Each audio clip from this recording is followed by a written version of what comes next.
I would like 5 minutes. Oh, you think we need to wait? I'd give it a few minutes. All right, hold on. Let me.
Good afternoon, everybody. This is our second attempt at Officer Chat. We're going to be doing a little bit of what happened in Shadowlands this week, and maybe what's happening in Shadowlands next week. I've got Andro to help me talk it through, and Destiny to keep us on track. Alright, take it away, Destiny. What are we doing? Well, let's start this. Broad strokes. What do you think so far? We are 6 days in. Oh, like to a whole brand new expansion, you're saying? Wait, Yeah. is this new? It doesn't feel new with as much as we played. Yeah, right. I love it. We've been waiting for it. The BFA was fine. Quote. So happy to have new content. Love the look and the feel of it. Love the visuals. Love the audio. Love the characters. Love the classes. I mean, we've been no-lifing it probably 10, 12 hours a day since launch. So it can't be that bad. Yeah. My time played is 2 days, 12 hours, or 13 hours. I probably shouldn't have looked at that at this level. That's awesome. Yep, only 1 day, 8 hour. You have a But second you have capped two character players. who's in Mythics. Oh yeah. Well, let's dive into the leveling process. Unlike the last two expansions where we had player agency on which zones we wanted to level in, the leveling process for Shadowlands takes all the players through the exact same circuit of zones when leveling for the first time. What did you think about this return to a more structured leveling process? I thought it was fine. We were super worried about it, like how laggy it was going to be, and I didn't hit any lag. Their sharding that they did and phasing was on point. Like, I thought it was really cool. They were able to tell a story like a coherent story much better than they have before. Yeah, we were the only problem that we had was one we did to ourselves, and that was just trying to get ahead of the leveling pack at the early stage with war mode on in that first zone felt stupid to me because it was like, I hate that we're all in the same place vying for the same resources and PvP people are trying to kill me, but like that's something I did to myself. I didn't have to turn war mode on, and in hindsight maybe shouldn't have on the first day, but other than that, like for a global release, except for the I think only two max level servers were down at all, it was one of the smoother releases that I think we've ever seen. So that was pleasant. Yeah. And the story was good. Like, I really enjoyed it. Yeah, it's solid. I have like some theories. I've got some ideas. I'm very excited to keep playing. It's the I haven't watched Mandalorian season 2 yet because I want to wait until there's like 6 or 7 episodes out, so that when I want to binge, there is option to binge rather than like having to wait a whole week between each episode. I feel the same way kind of about the story quest for my Covenant, where it's like I want more, but it's okay. We're gonna stretch it out. We're gonna make this last a little while because we're not getting another expansion for 2 years, so this has got to last me a bit. It's true. Every week you're gonna get a new episode. Yep. And it's one of the few times I'm fine with that, because the alternative, I can't binge. I guess if I could binge, I would definitely do that, but... And we also got a bunch of new zones, access to a bunch of new zones, so did you have a favorite? And if so, why? I mean, there's really only one favorite, right? Oh, the Maw, yeah. No. Go home, try, you're drunk.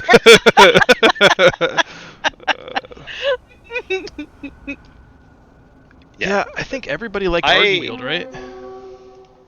The story in Ardenweald was unreal. It was so good.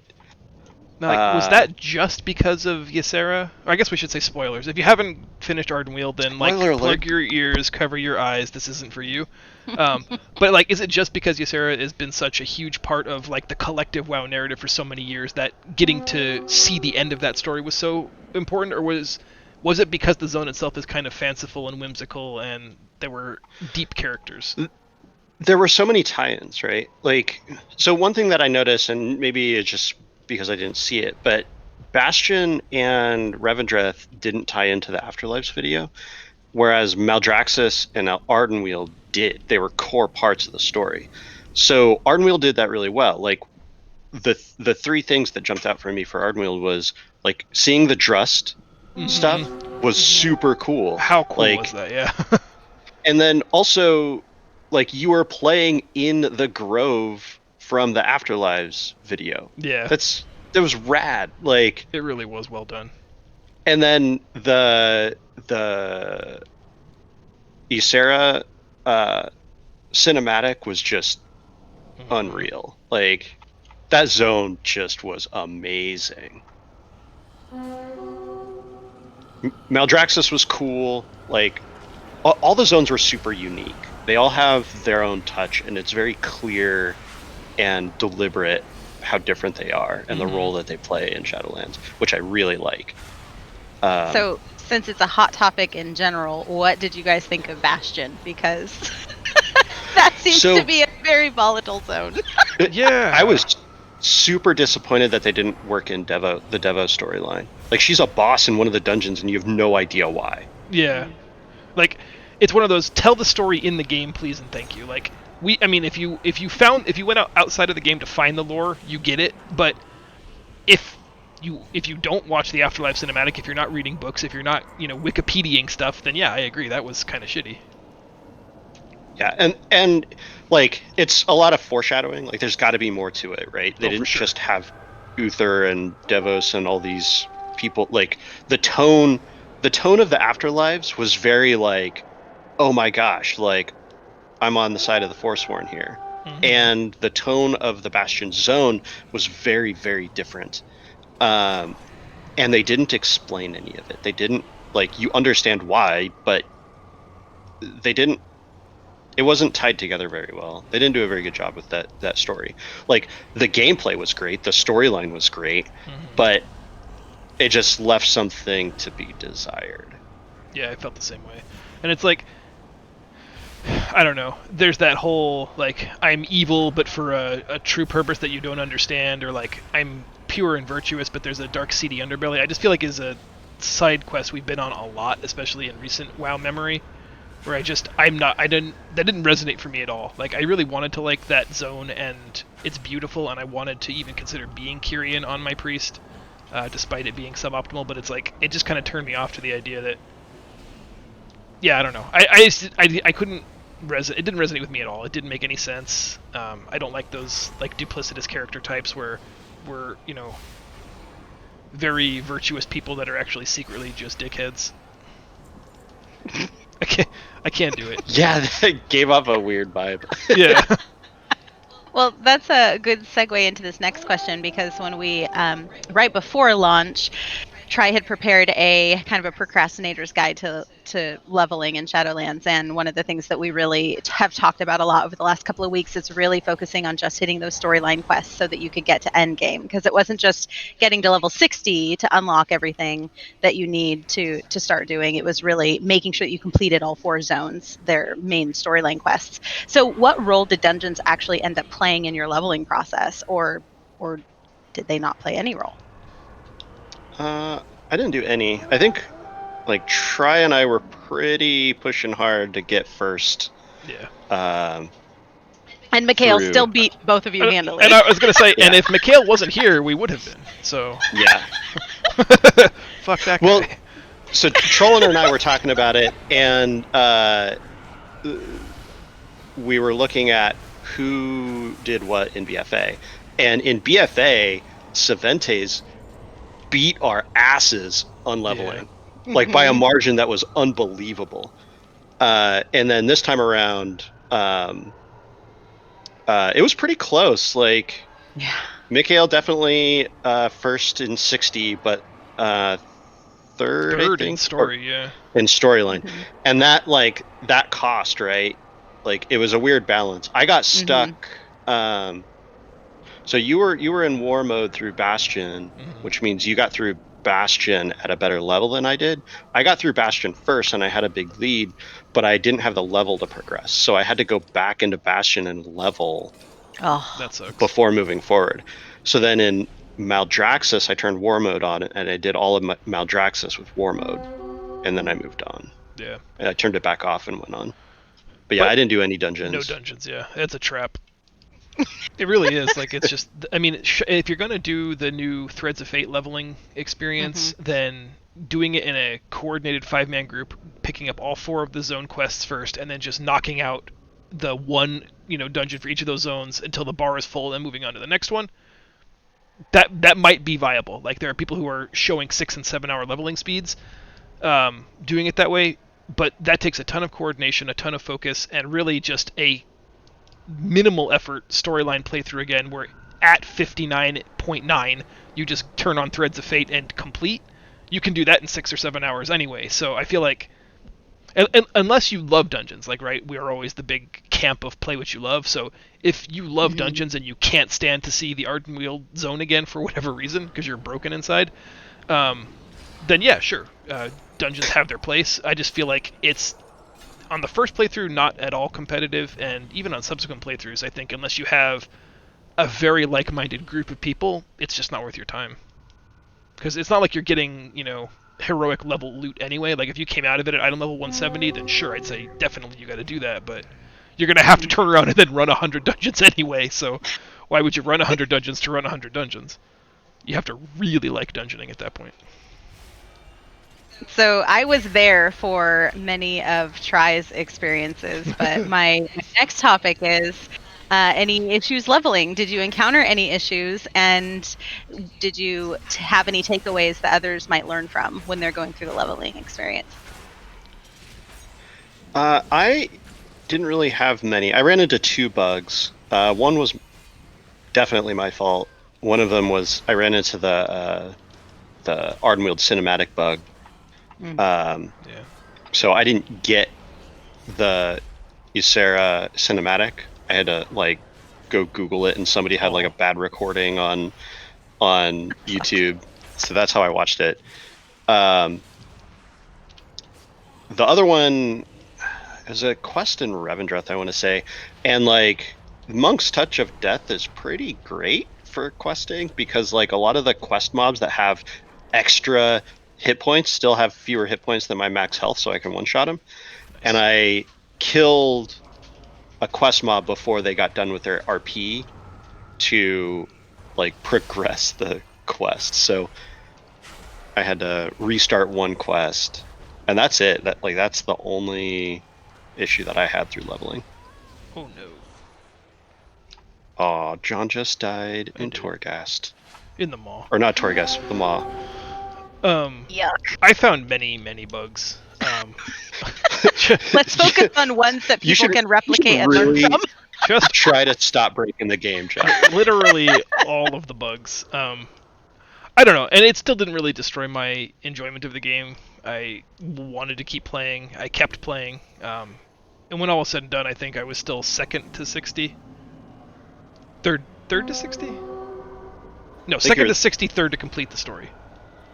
Yeah, there you go. So it didn't kill me, but some weird so in beta there was if you try to get the hidden treasure on top of the little spindly flower tree in the very southern part of the zone, you can fall through the tree and then you just keep falling through the entirety of the world. So that still made it to live. That was more like. Did you get to Azeroth though? Yeah. I did hear about people who were stuck in EPL after they died. Which, that, surprisingly, not a bug that happened to me, but that seems like something I would definitely have found. Mm-hmm. There was on the second playthrough, I got stuck in Maldraxxus with that sword through the Fire and Flames, which apparently was a well-known bug that someone had accidentally set the spawn timer on the sword to 5 minutes. So you got 100 people completing the sword, and one sword spawns every 5 minutes. Yeah, the fastest workaround I had day of after opening my ticket was just wait for someone else to zone in and complete the quest, and as they start to levitate, their sword will spawn, and you just gank that shit. And then they come down and go, "Where's my sword? My quest is bugged." And you go, "Ha, sucker." Perpetuate the cycle. Yeah. So I mean, like can be solved, but probably not the best solution. That's awesome. We also ran into some phasing issues when yeah. questing in a group. Well, that's not an issue so much as it was a hidden feature that they decided not to tell you was coming to the game. Surprise! So they ended up retracting it after the second day, but they had stealth added to the game that all parties now have to be in the same neutral sanctuary place when they form up, otherwise they're still going to remain sharded. So we had some issues where, like, we both went to the Maw at roughly the same time, slightly staggered, but because we weren't in a party when we invited Felectra, we got phased, so she could be standing right on top of us, but we could not see or interact with her at all.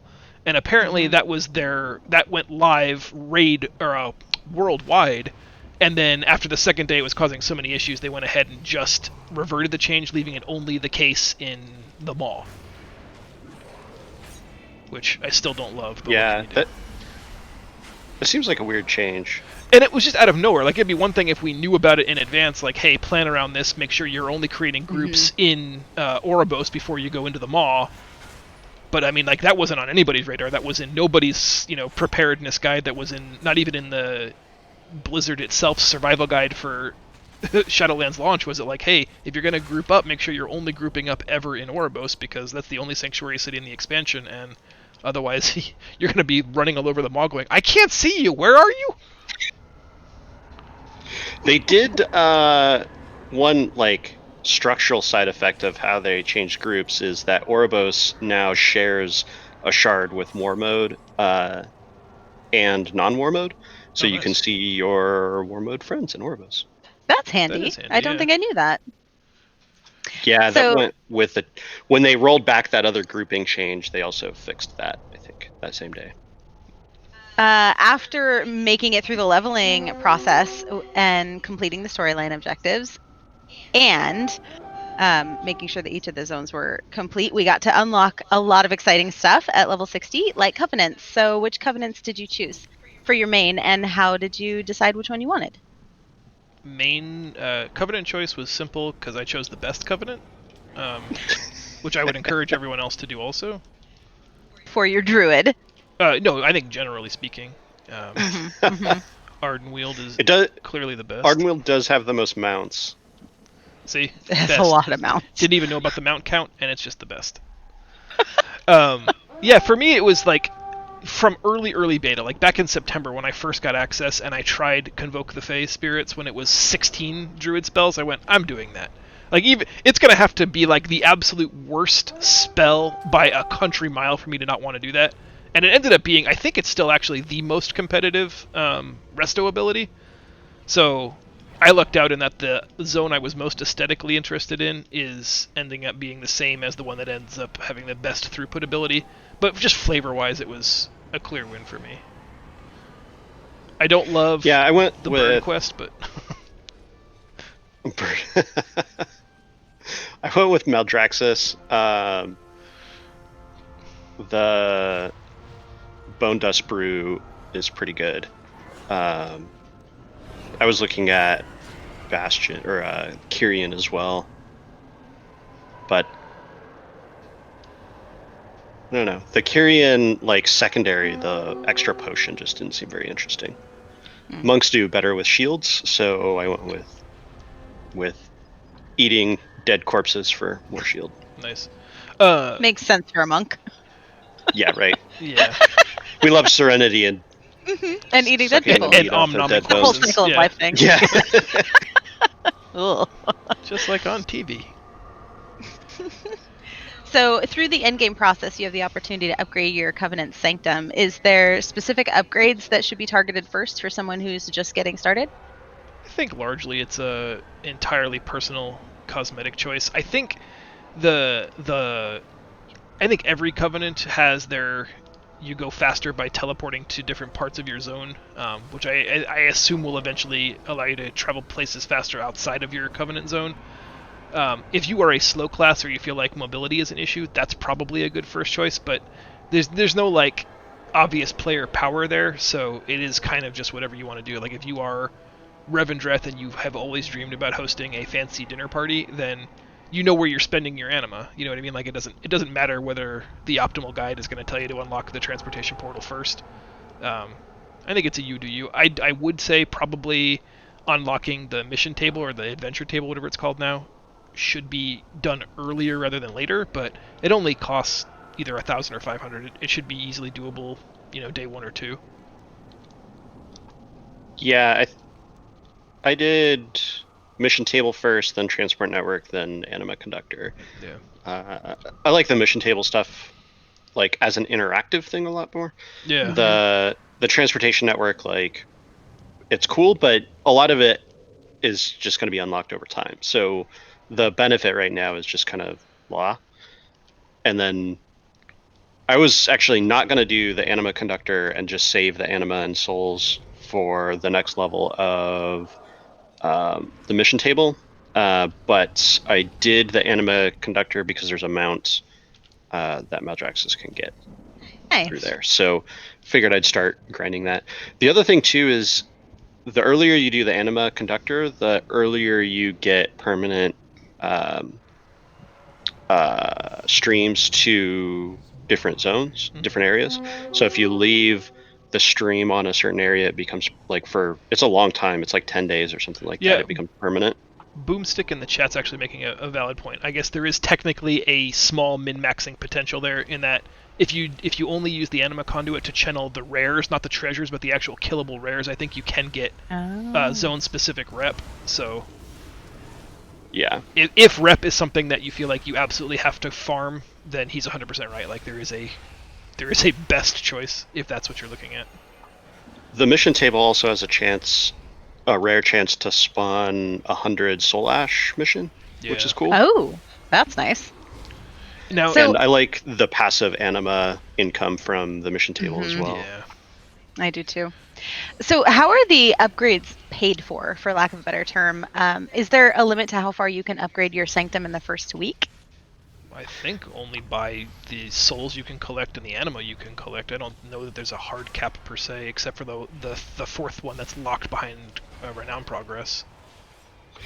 Yeah, it's the real gate is the souls, which is gated. My understanding is that it's gated 5 per week, just straight up. But then at future renown levels, you'll get more per week. So for the next couple of weeks, we're only going to get 5 per week. But then at a certain renown checkpoint, we'll get 10 per week or 8 per week. or more.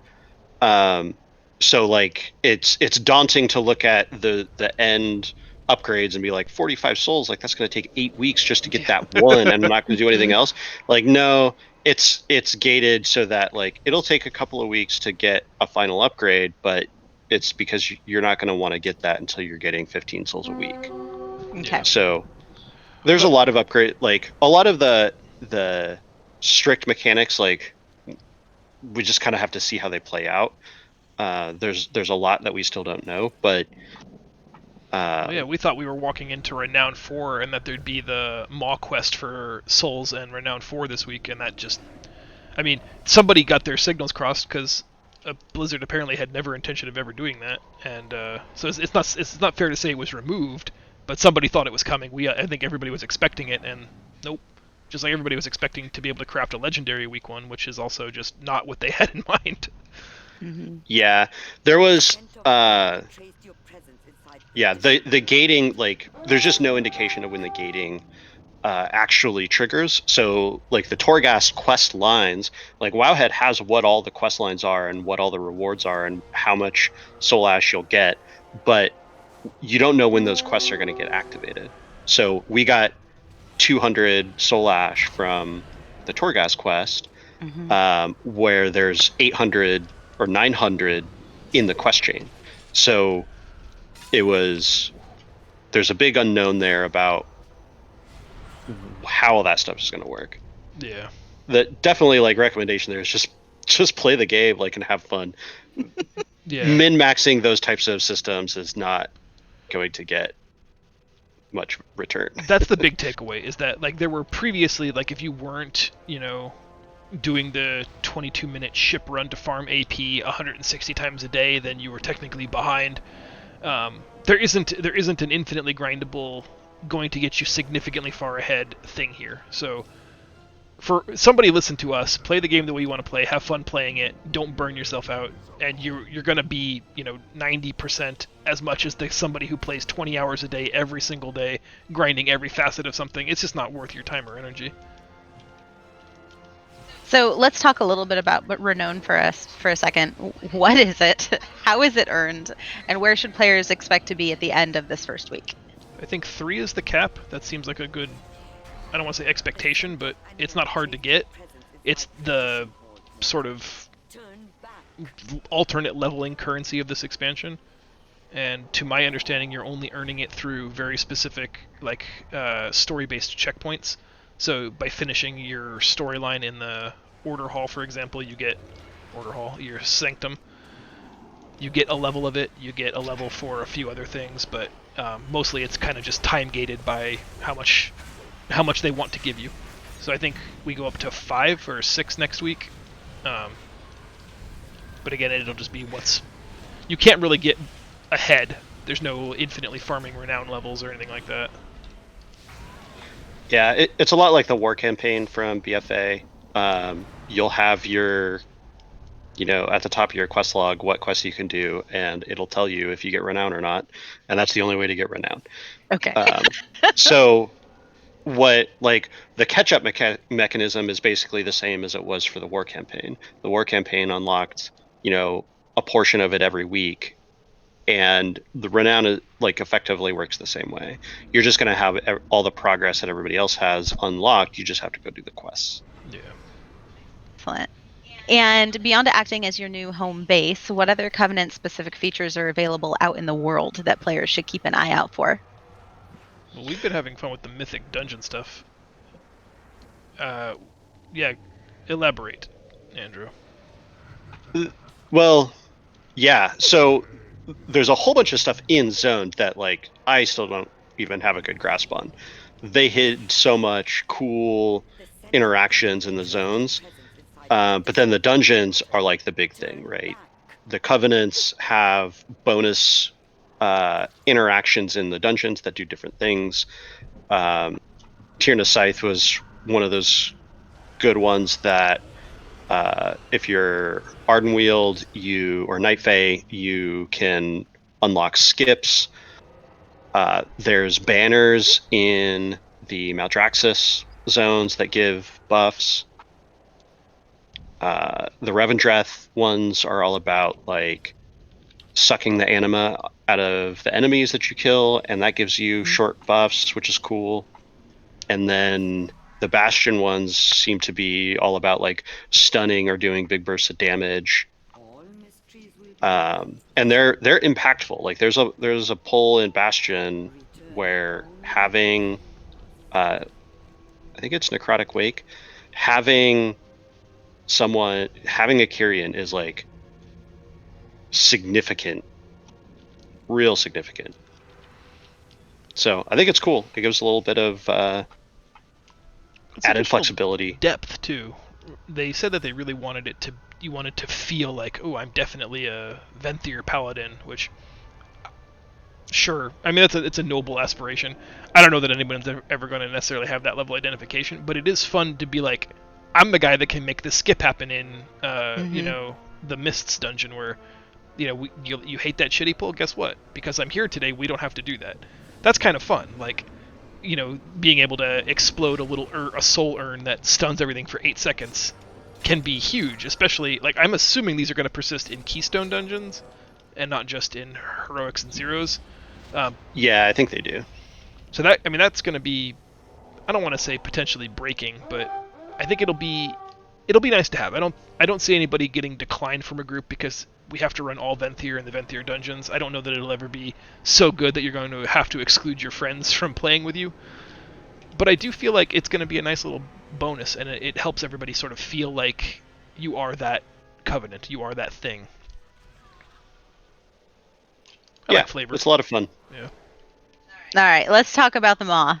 So Tri and I had very, very different experiences in the Maw because druids have travel form and can navigate the areas, and I have to walk everywhere.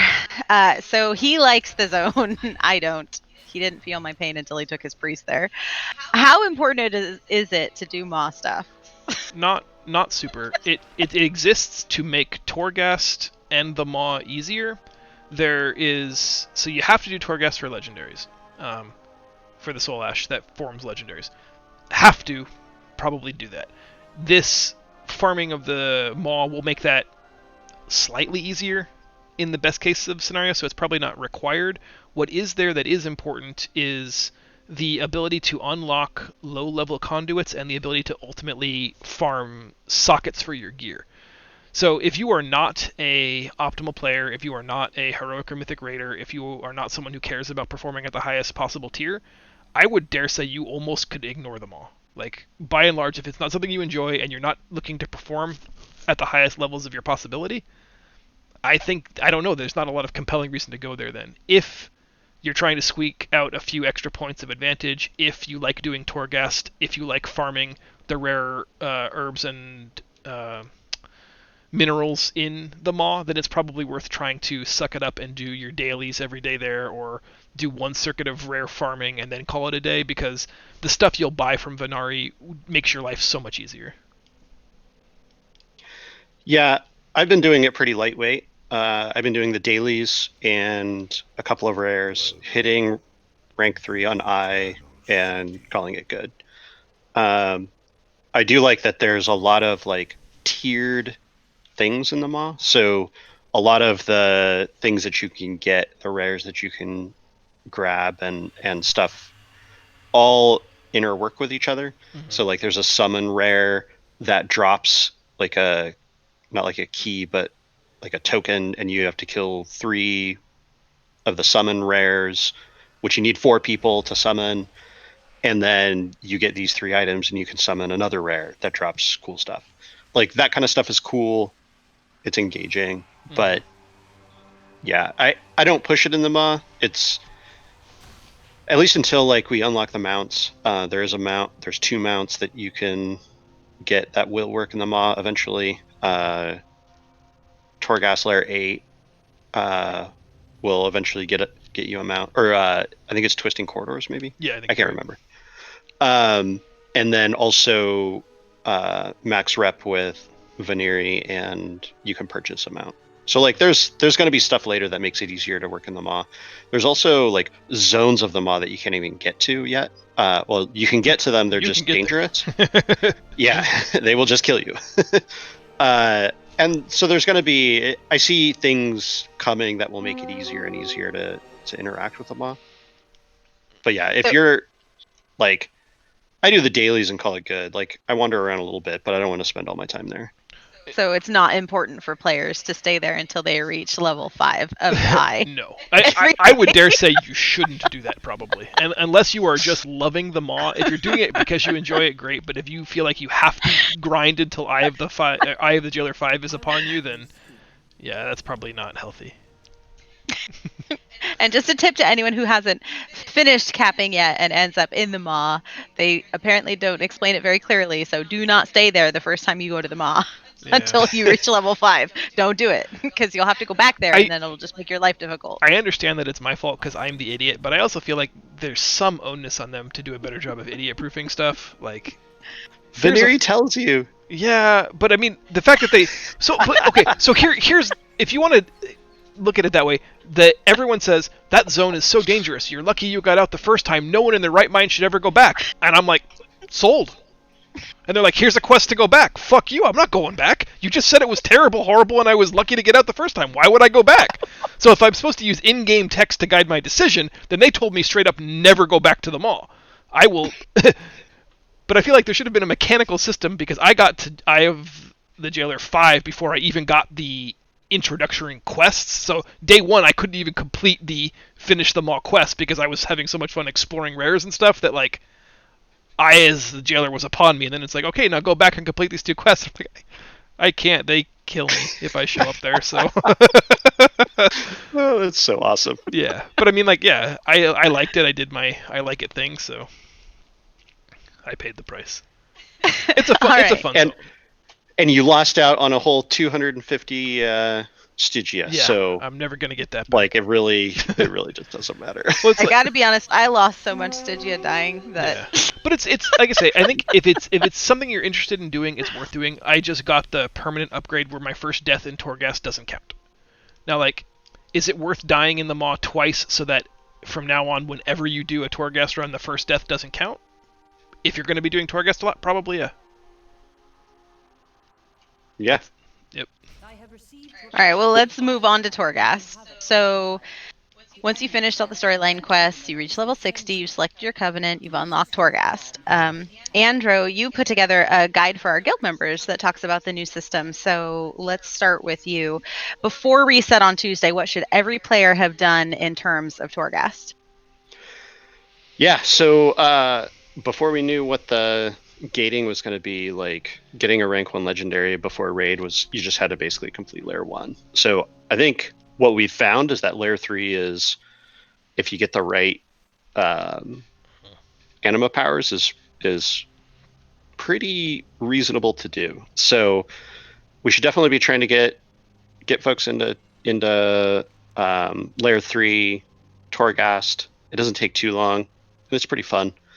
But yeah, it's just go in and have fun. Like, we've had people get frustrated with, like, oh, I got bad anima powers and blah blah blah. And, like, that's the roguelite gameplay. Like, sometimes you're going to go in there and you're just going to get wrecked, especially at the once we get into higher layers. Get some gear, try again, get a stupid OP trait, and you're just gonna blast through it. Yeah. Mm-hmm. And you'll just wonder how you ever had problems. But then the next time you'll go in, you'll get garbage traits, and you're gonna have problems again. It really can't be overstated how important those are. Yeah, like, it's definitely one of those things that's meant to be done multiple times. Definitely don't stress out about it. Like, it's not that critical. Don't be afraid to ask for help. I couldn't make it through level 3 on my own on the mage. Yeah, that last boss, I just couldn't do it. Yeah, and it's super polarizing depending on the traits that you get. For Brewmaster, there's a trait, like, I need 1 trait. If I get it, I can blow through layer 3, no problems. If I don't, it's going to be rough for me. Yep. But it's also super fun when you get that trait and you go in and you just demolish rooms, and it's a super good time. Mm-hmm. The other thing that we learned that we didn't really know about, I did more research on it, like, once we figured stuff out, but for the mission table, there's 6 followers in Torghast for each covenant. I think one of them is available this week. They're probably tied to different layers and different wings, but definitely something that you'll want to do is run Torghast until you get your extra follower. It'll help a lot. Awesome. And is there anything else that we should be looking at through our Torghast runs? Like, is there any benefit to freeing the bonded souls versus locking them down? Complete What are the your ritual. thoughts on that? Yeah. So there's two. If you suck the life of the souls, you get a temporary buff that's super strong. It's only like 2 or 3 minutes or something, but it's very powerful. It's like 10 or 15% primary trait or something. So that's huge, but it's temporary. It only lasts 2 minutes. If you save the souls, they'll give you a 1% permanent buff. Those stack up. Like there's anima traits that'll give you 10 of those stacks. Those are super good. You don't think about it much, but like a vast majority of all of your damage anywhere in the game comes from your primary stat. So bumping that by a percentage is huge, especially when you get up to like 20-30%. You're doing a ton more damage. Saving, there's like bonus objectives. Most everything in there is about getting more of the currency, the phantasma, to buy more traits. The vendor has like a rotating set of common traits and a couple of I think uncommon traits. Most of those are pretty solid. The ones for Brewmaster are pretty solid. Ones that I definitely want to buy every time, and then you can get like the random rolls. So I like to clear every room, clear all the urns, pick up everything, because you can get more traits, right? Like the whole thing is, how do you get more traits? Yep. I need to get more And traits so I can get more traits. we That's also right. learned that you don't take the currency with you. So if you've earned it, spend it. I feel like that was pretty clearly explained, but yeah, there's no benefit to having some left over. So make your life easier while you're there. Yep. And then, like one other note is there's no cost to running Torghast, right? There's no key you have to buy. There's no gold cost associated with it. So I think I've sometimes on the priest at least get a bad break. Like I'm halfway through floor 2 and I have had nothing but shit gray powers. Just walk away from that one. Like I think that's totally fine approach. I feel like there's this mentality of I can't be a quitter, but there's no investment there except time. I don't think it's a bad idea if you feel like you're not getting good anima powers. A lot of the success or failure, especially on a layer 3 or a difficulty 3, is going to be tied to the success of those powers. So I think it's totally fair to objectively say, okay, I made it to the vendor at level 3. He didn't have anything good. I still don't have any of the primary like blow up the world powers. I'll try again because I don't know, throwing good money after bad. If you're 45 minutes in, it's better to assess honestly there than wait until you're 90 minutes in and die on the boss. Yeah, definitely. And the other thing too is like it's one of the weird things is the rares in there tend to have like more hit points than the end of floor bosses. Yeah. So one thing that have been doing is like killing the end of floor boss, getting that extra trait, and then go kill the rare because maybe you get your uber powerful trait off that boss. Yep. All right, let's move past Torghast because I want to play Torghast, yeah. So now that we're 6 days into this, what have you found so far to be the best and most efficient way to gear your newly capped character? Just buying BOE, a legendary or epics on the auction house, obviously.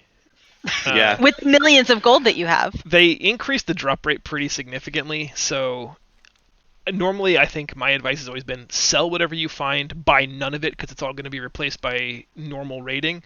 But there's so many out there right now. There are some in like the low 5-digit price range. If you can afford it, it's not a bad investment, I don't think, just to get you into heroic and get you over that gearing hump.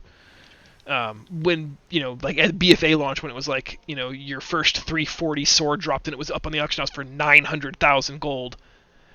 Nah, like, just that is a waste of your time and money. But now when it's like 60 grand for a Warglaive, I don't know if that's not going to break your piggy bank, that might actually be worth it for the next couple of weeks, especially since it opens up trading options and it'll just make your life easier and smoother, especially doing world quests for the first 2 weeks. Yeah, and definitely dungeons, Yep. dungeons. Yeah, just all the dungeons. It's way easy to get into heroics. The game tells you item level 155. That is to queue using their dungeon finder tool. That's not even a metric in my mind of how difficult it is versus the gear that you have. Make your own 5-man and go there physically. I mean, we had a group at 130 able to clear heroics pretty easily, and then obviously mythics the same. I think our mythic group was average item level 160 and had very few problems with it. So I feel like the game did a very good job of telling you what its requirements for the dungeon looking tool are, and a very poor job of explaining to you that that's not a requirement outside of the dungeon looking tool, or like where to assess difficulty. Because the gear that drops from Mythic is, sometimes 30 item levels above what you currently have, but it's still accessible, it's still doable. Don't be intimidated, I guess is all I'm saying. Yeah, definitely. For us, it was learning the dungeons, Yes. which is really good at like the beginning of an expansion, right? Just chain running the normal dungeons. They were hard not because they were difficult, but because we just didn't know what we were doing. Yep. So, those mechanics that you don't do correctly and that wipe you, like, oh well, now you know it's there, and you can, you do that dungeon 2 or 3 times and you've got it, and then you can go into heroic and at a lower item level, and it's a piece of cake. For sure. Um, it'll be the same experience, going into Mythic Zeros, where it's not going to be hard because like we're not meeting checks or we don't have the gear. It's going to be hard because we don't know the fights. That's very true. We're learning though. So in BFA, world quests were a really great source for gearing because the rewards improved as your eye level did. But what are you thinking about in terms of the role that world quests will play in gearing and progression for Shadowlands? Item level's not tied to item level anymore for gear rewards. As I understand it, it's tied to renown level. So I think, like, week one anyway, as soon as I dinged 60 and bought a few crafteds off the auction house, world quests offered nothing for me anymore. I'm hopeful that that's not going to remain true, like that there will eventually be some slots that might be, I think once you get into raiding, probably you're done with world quests until the next patch, but I'm hoping that the renown helps that item level scale a little bit. Otherwise, I kind of don't see the point when it's, I'm level 166 and the world quests in week one are still only offering 155. That's not great. But it's good for alts. It's good for those 1 or 2 week slots. If you get a one-handed weapon and you only were previously using a staff, then being able to go find a 155 blue offhand is nice. So they have their purpose. I just feel like, I hope anyway, that the item level is going to scale off of renown sooner and better than I am expecting it to. Yeah, one big difference too is there's a lot fewer world quests overall, and noticed they that. are longer and more difficult to do. So I know that was a deliberate choice, but it really means that like the volume and options of gear that you can get out of world quests are also lower. So you have that one like item level 110 ring or whatever that would push you up over a queue, spot for heroic dungeons or something. You may not be able to find a ring, whereas in BFA you could almost find every slot of gear at some point during a day or two. So I know on my monk, like even on my main, there was a world quest that I was able to do that got me an upgrade. And even now, if there was a good trinket, like I still have an item level 120 trinket.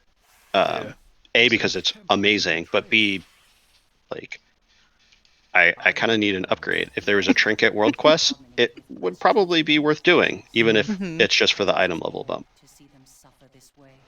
All right, so before we move into audience Q&A, I'd like to get your guys' final thoughts on players still doing the leveling process, those who plan to come to the expansion later, or those who will be leveling multiple characters. So the first question is, for players who haven't started the leveling process or are working their way to 60 now, what advice do you have for them getting to end content as quickly as possible so that they can join their friends? Obviously, stop now, give up. You're so far behind. Abandon all hope. You'll never catch me. Obviously. of course. I think we've spoken pretty concisely about it already, but just commit to leveling in short, manageable bursts. If you don't have all day to level, I mean, not everybody was able to take a week off for launch. Some people had their holiday plans completely ruined by the pushback. So don't despair. You are not impossibly far behind the rest of the group. You still have over a week to get ready for normal rating, and normal rating by itself will entirely normalize all of the item level across the board. There's tons of time to do it. Take your time, do it in bite-sized pieces. If you are in the bite-sized pieces plan, make sure you're logging out in a rested experience area. Just come up with your plan and execute against that plan, and don't be afraid to ask for help. Everybody that went before you in your guild or in your play group or in your circle of friends, consider them a resource. I mean, they're your friends. They're going to help you. And now all of these people have higher item level gear, which is going to help you do your stuff faster, and it means they're going to be able to trade to you everything they don't need. So there's a huge hand-me-down culture opportunity there. So I think that's it. There's not like a quick answer to like instant cap, but Yeah, I feel like this expansion is pretty friendly with doing stuff at your own pace. yeah. You're really like it's very different that you have to complete the storyline and be max level before you can like really start to play the end game content. Yeah. But I kind of like that. It gives you a clear target. We definitely have a couple of players who wanted to just chill and experience the story, and they're not behind. Like it's not like you should enjoy it the way that you want to enjoy it because it's really good. Yeah. Agree. Agreed. Now, both of you have two capped characters, once through the storyline process and once through the Threads of Fate leveling process. What advice do you have for people planning to level and gear more than one character for endgame content? Don't do Threads of Fate. Yeah, I mean, we can't say it enough. I think it's still faster and more fun to do the story quest, go through all of Ardenweald, and at 59 and 9/10, go back to Oribos, turn Threads of Fate on, go complete 2 quests, and then come back and pick your covenant and just move on with your life. That's the fastest, easiest thing to do. And then, do some of the crafted gear is so cheap on the auction house now. Just go buy yourself a set of 151 for less than 10 grand. And then start doing world quests and dungeon groups. You'll be caught up literally in 2 days. To everybody that's been grinding for a week. I leveled through Threads of Fate on my shaman, and it was a slog. Like it is not a cohesive leveling experience, and there's not enough to do that's optional and quick to get into to really drive that adventure mode style of game. So yeah, I hopefully they build on it. Like I like the options of go to this quest hub and do all the quests there, or go do world quests, or go do dungeons. But they need more, and they need more guided content. The advantage of the storylines is they give better experience, and it's guided. You're always in a spot where you should be in order to do quests. When you get done with a quest hub, you're already moving on to the next one. Whereas like in Threads of Fate, you have to look and okay, where do I want to go? Oh, I got to run halfway across the map to get there because I don't have the flight points, and I don't have this, and I don't have that. So it was just very disjointed. It was a slog. I would definitely just do the storyline again. Yeah, I feel like it's a system that's going to be built upon, and when they add more, Diablo style, do 5, kill a rare in each of the zones for like a gear upgrade and a bonus experience, something like when they start putting bounties on the map, I'll be more interested in it. But when I said about disjointed, it's exactly the right word. Where you're not getting any sense of the story or its continuity, and B, you're running from like one point to the other point to then run back to a third point to kill 2 guys and then turn in again. Like the speed and efficiency is just, hot garbage, as someone I love would say. Yeah.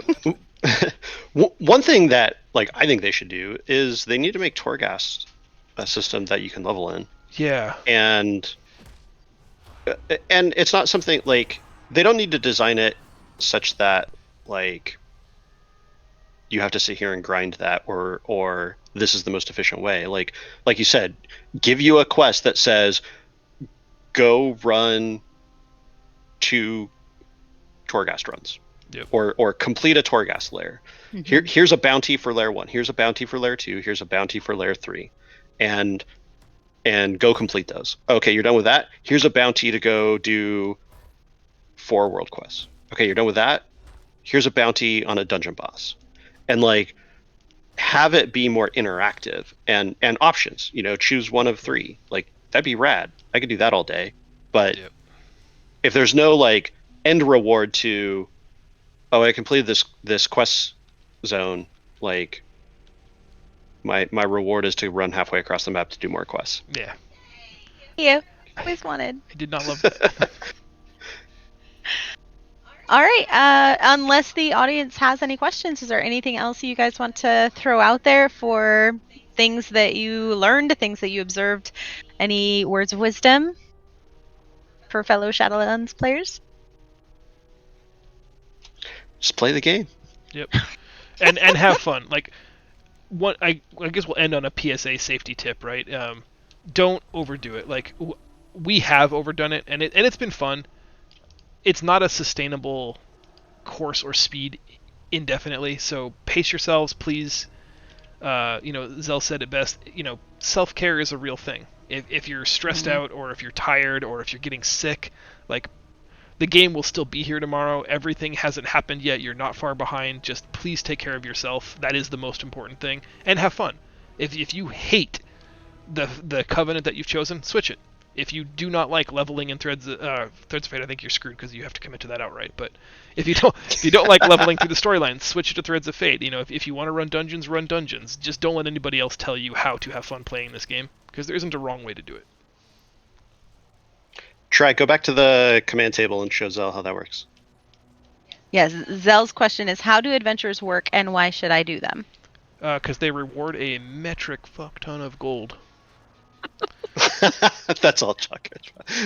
Try. Yeah, so adventures are just like the mission table from like BFA and Legion. It's the same concept. You'll get missions. You gotta go to them, but it's a little bit more tactical. You have enemies on each side of the zone, and you have troops that you can assign to the slots in order to combat those foes. So to start with, you just have your companions, your soul blinds that you can have as the companions, and then you have just generic troops, and you could just burn those troops up.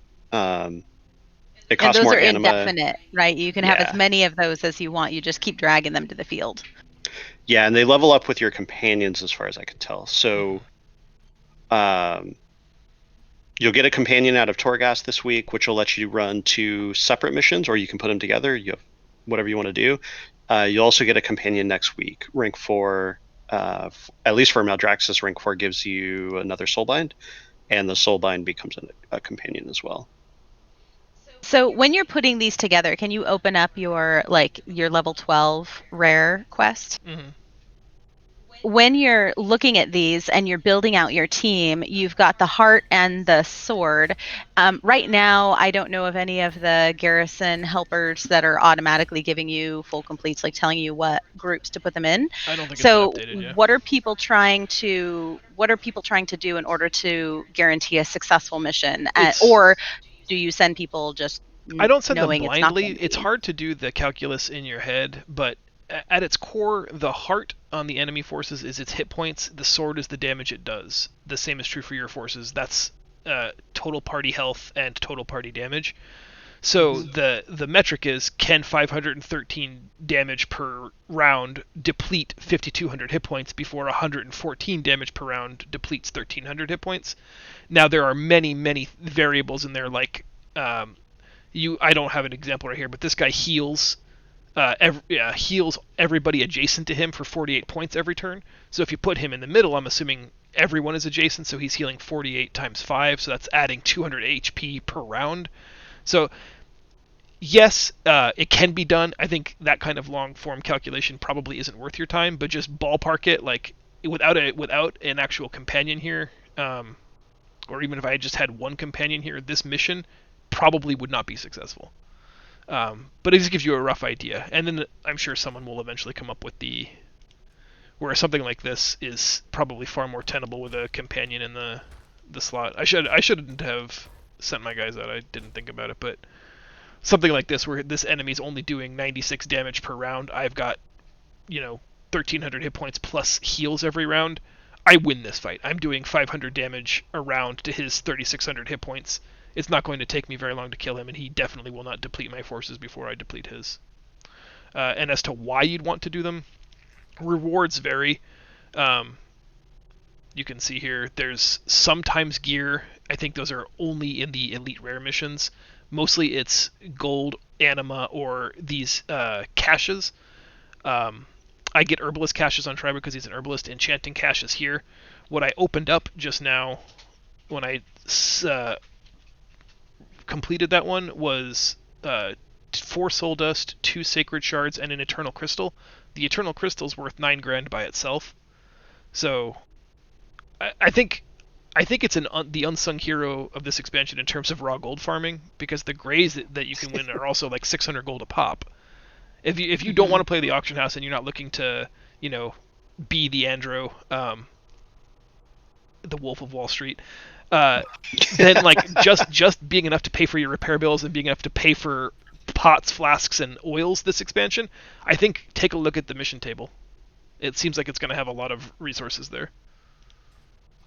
Yeah, and generally it gives you more anima than it costs to do the missions. Yeah. So that's a good passive source as well. There's like you had the campaign mission up. I don't know what that's about yet. But I think it's cool that there's like at least a little bit of a progressing thing. Mm-hmm. Like a reward that anonymous like special reward that it has is Yep. like, what does that mean? This So challenge leads to additional adventures with greater rewards. yeah, Sure, and then the level is also a good indicator. So like that one's level 12. Judd's people are all level 10. Like you're probably not going to get through it. Yeah. But I think there's going to be more growth there where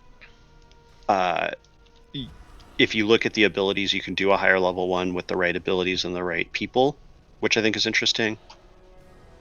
I'd like to see more troop options, but it's we'll early still. I bet you there's some variants.